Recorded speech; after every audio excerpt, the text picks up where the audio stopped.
again. This is going to be my Curse of Strahd campaign diary, episode number 2. If you haven't seen episode 0 or episode 1, that is totally fine. The purpose of this series is to provide tips and tricks through an analysis of the sessions that I run in my Curse of Strahd campaign. In addition, it is also to provide advice to DMs who are running Curse of Strahd specifically, but the knowledge I impart can be used in a variety of situations. Keep in mind, if you're a player, this will contain major spoilers for the adventure. You have been warned. Just for some context, I decided to have my players enter Barovia using one of the pre-written adventure hooks, where they had been sent to deal with some Vistani outside of Daggerford. As it's written in the adventure, they are to enter from the eastern portion of Barovia by the gates, and find the village of Barovia firstly. There, they are to be hooked in with a really frustrating escort quest involving Irina Kolyana, who has the soul of Strahd's long-dead lover within her. I threw this whole plot thread out entirely because I found in my last time running it, it made the adventure about her and about Strahd instead of the players and the adventure and Strahd. Instead, it kind of felt like having a DM PC in the party being a constant reminder of what needs to get done.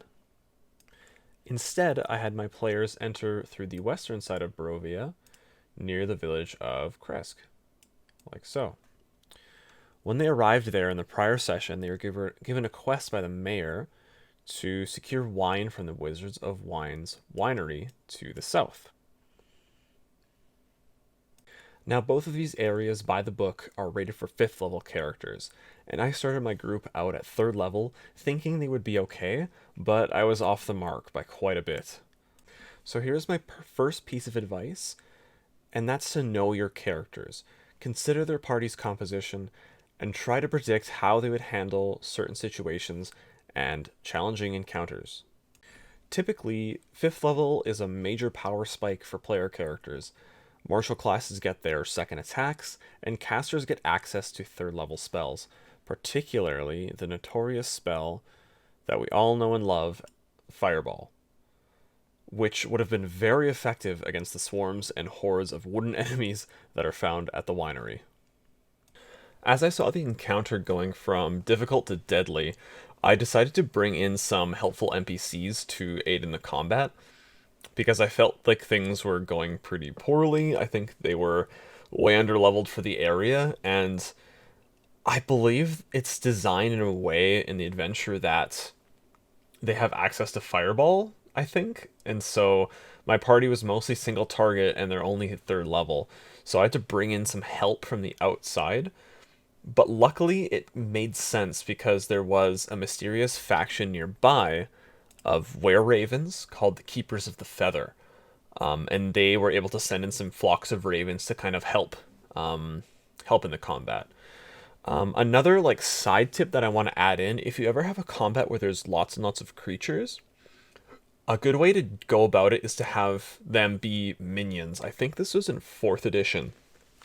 And they're not like those stupid yellow guys from Despicable Me. They are basically monsters that have just 1 hit point. So if they can get 1 attack in, great. But they're only going to be 1 hit point. So people who are able to at least hit them 1 time, they're going to die. Especially like little twig creatures, or when they're high level, it could be just like bandits or random people. They're there in the fight to be annoying and deal a bit of damage, but not have to track 8 hit points. So it's like the difference between 8 and 1 at some levels is basically nothing. So you might as well just make it 1 and then just have them be 1 shot. That's a really good way of speeding up combat too, because they can just get hit 1 time and boom, they're out of the combat. So what ended up happening is that they went inside the winery. They made it inside with the help of the were-ravens. They were able to get in a couple more scuffles and kind of search the area. And deal with the druids that were there. In the story, the druids have taken over the winery and were searching for these things called the seed gems, which were some sort of magical enchanted seed that would continuously provide growth and nourishment for the winery, because it's not really meant to be there. It is a kind of Eastern European sort of setting, and the weather kind of reflects that. So it kind of doesn't make sense that there's vines there, but the seed gems are able to accommodate that. Unfortunately, a lot of them have been lost, and in the adventure, they're kind of like a side story or almost in the background. And they're nice if you want to tap into that and you kind of want them to have this kind of side quest going on, but it's not strictly necessary for the adventure whatsoever, unless for some reason the cards brought them here, or there's cards in one of the artifacts are in Berez. But for the most part, it's kind of like a side story. So I kind of let it in there to show them that, oh, hey, there's some stuff going on in the background as well. But if they weren't going to bite for it, I wasn't going to force them into this quest by any means.